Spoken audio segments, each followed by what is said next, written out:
we should never compare ourselves to anybody else. Never.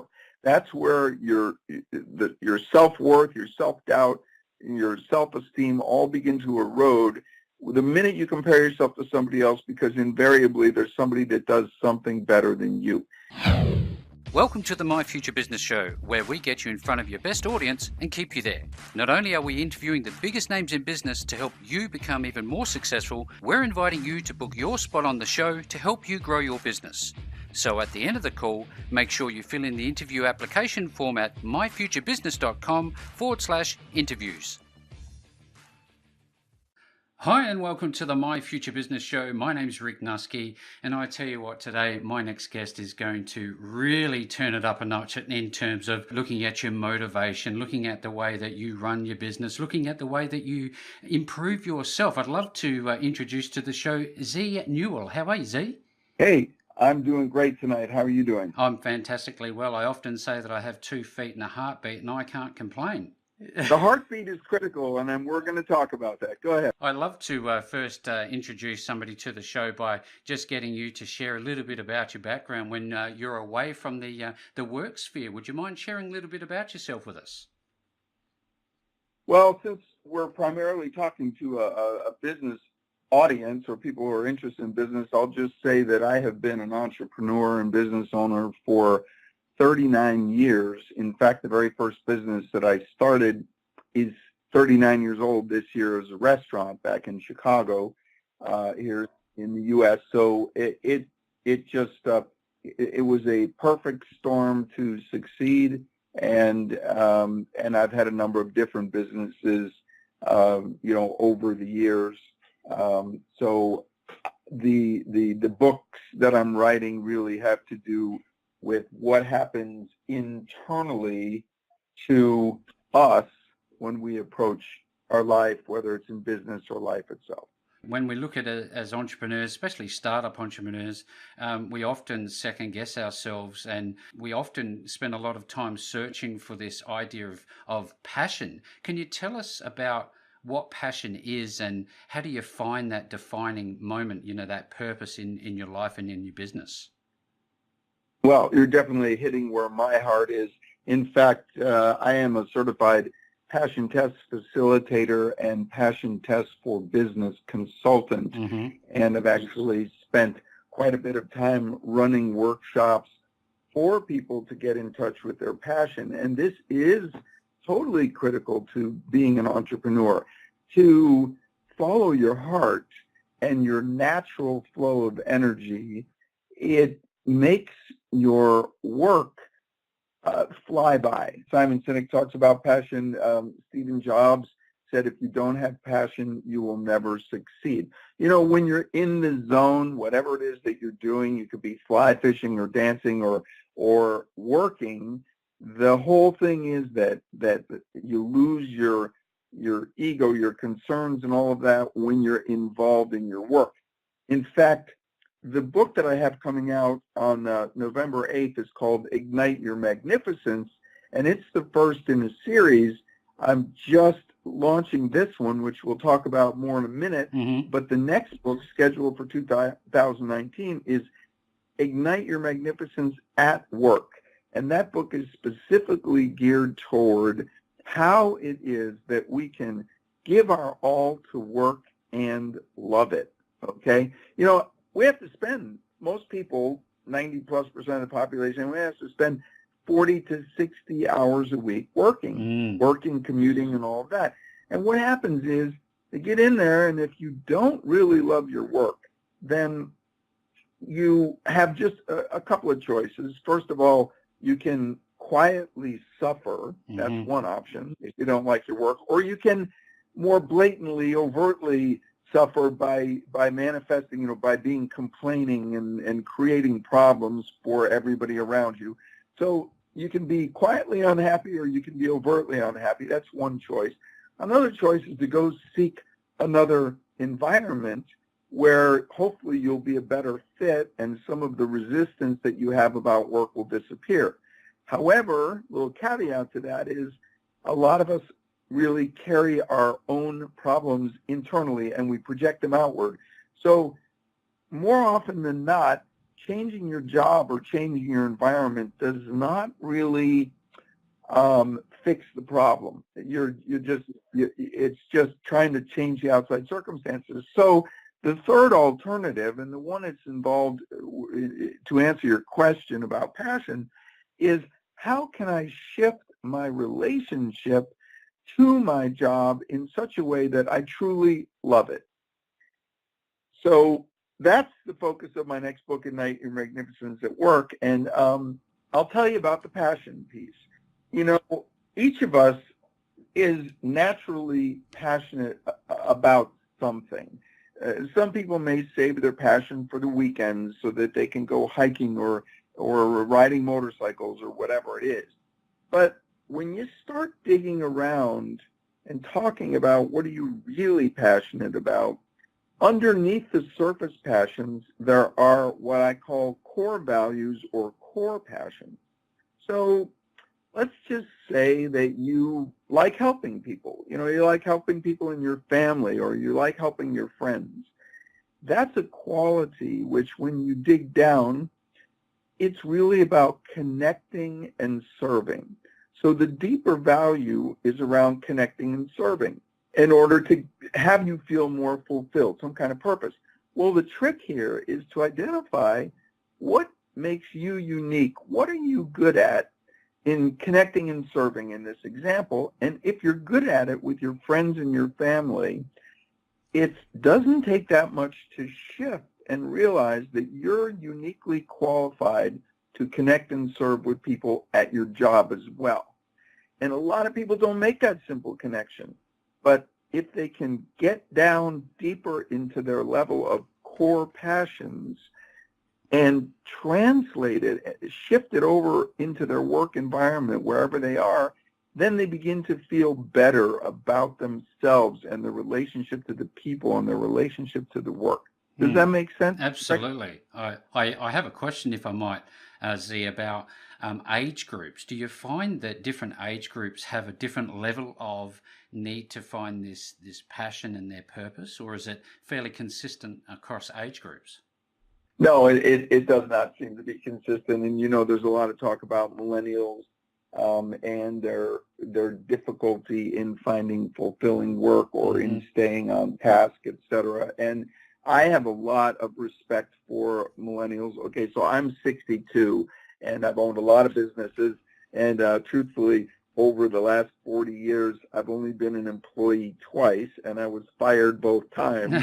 And yeah, that's the truth, because I have such a business owner's mentality that when I have ideas and things, I look at the way people are running things that don't make sense, and I'm like, I begin to question, you know, well, why are you doing it this way? And have you considered, you know, I'm trying to improve, but you can't always do that in an employee capacity. So I'm just not a very good employee. But what I want to be able to do is help people, whether they're entrepreneurs or employees, to take ownership of their role and their task and their work, take it to heart, and really pour themselves into it. So back to your question, I have a deep respect for the fact that millennials, to focus on that group for a minute, they want purpose. They want to find a purpose, a greater good. And therein lies the secret, I think, for a lot of people. Now, my book, let me just say that in both books, I introduced the concept of something I call MQ, which stands for our magnificence quotient. Now, everybody knows about IQ, you know, intelligence. EQ, if you're familiar with EQ, it's emotional quotient or emotional intelligence, and it was introduced around 1990 by Daniel Goleman. And EQ has been the buzz for the last decade and a half in the workplace and Google, et cetera. And the reality is that EQ is about how self-aware am I, and how aware am I of my relationships with other people, and how much can I control myself and manage those other relationships. People with a higher level of EQ are much more successful ultimately than people that are just brain smart.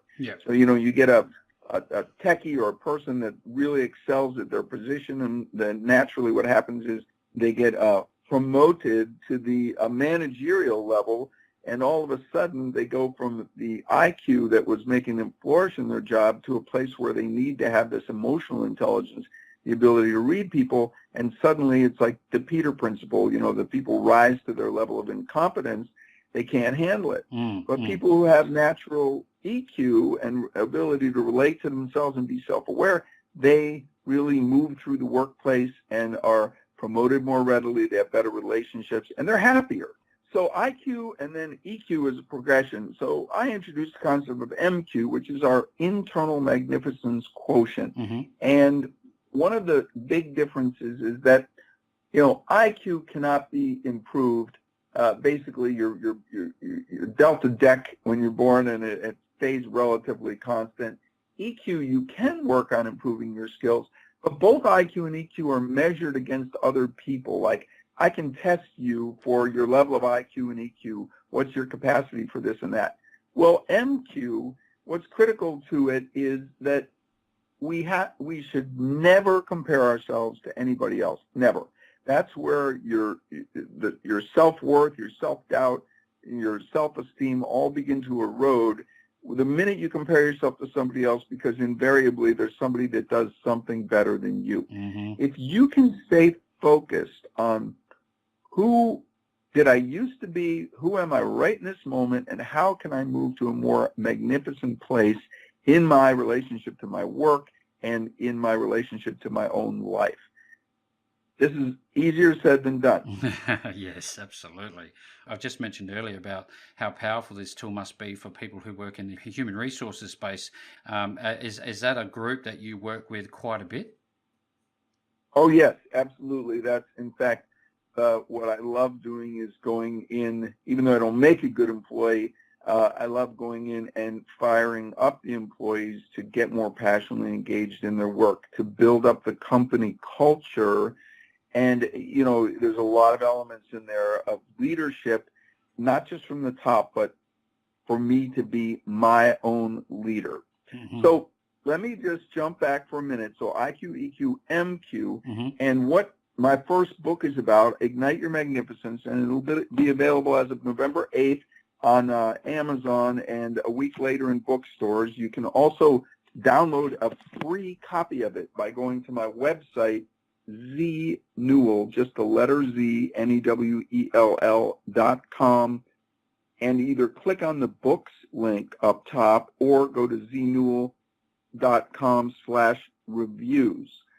And you can download this whole book, okay? But it introduces the MQ formula. Now, the MQ formula basically is we have our head, we have our heart. We have a lot of friction that can go on between these two things. The key here is there's the two components. The heart piece is the passion piece. So you have to work separately, and there are some good exercises in the book to really tap into pieces that you're passionate about and to go into that core values piece. But equally as important, the head piece has two parts to that. Self-awareness. So working on that EQ component where am I aware that I'm about to get angry or frustrated or lose it, with somebody. So developing that, watching your thoughts, but also dealing with what I call the three-headed mind monster. Now, if you're an entrepreneur, listen up close here, okay? Or if you're anybody trying to make your life more magnificent, the three-headed mind monster consists of, number one, our fears. Those fears coming at us from outside in, most typically, things that overwhelm us, things that we're literally, will I be able to, get the money to do this, or how can I get past somebody's approval to back me on a project for my new business? So the fears, self-doubt, and self-doubt largely comes from internally, and then the limiting beliefs that we have is sort of an umbrella over both of those things. So in this first book, Ignite Your Magnificence, I talk and give exercises on dealing with fear, self-doubts, and limiting beliefs. Now picture this visually for a moment. In your heart, there's a V-shaped ray of light coming out of your heart, and that's your truest heart source vision. That's what you're passionate about. That's what you're uniquely qualified to do. Nothing can stop you when that heart is shining. There's nothing that you cannot do. Mm-hmm. However, as soon as that V, that ray, goes up and hits your head, there's this arc and all this stuff about the stories that we tell ourselves about what's possible or not that makes it. It's just like a giant cloud that keeps us from allowing our heart source vision to truly shine.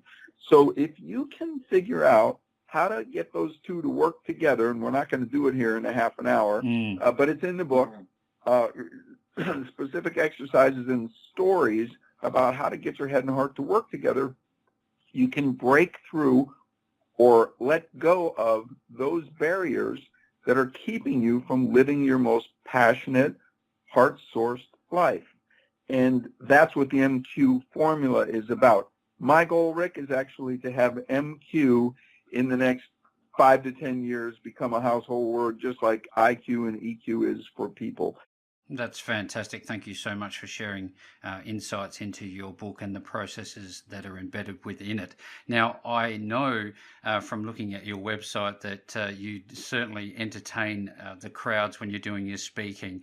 I actually want to refer to one thing that I actually saw on your website, which was the burning book.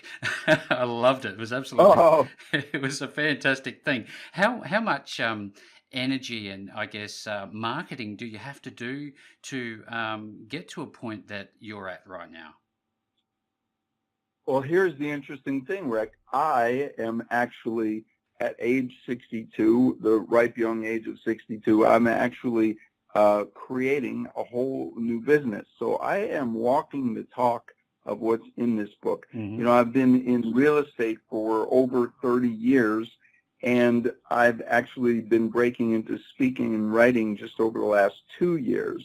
So I'm not asking anybody to do anything that I'm not doing myself. I started rock climbing 2 years ago at age 60, okay? Mm-hmm. I was at the Gorge just the other day. So I really believe what I'm talking about. I'm really trying to set an example in my own life that speaks to the things that I'm talking about. This book, somebody said to me, how long did it take you to write this book? And my answer was 62 years. Yeah. Because, you know, it's all about learning how to take on whatever challenges come to you and keep rolling with it. Keep that fire going in the face of adversity.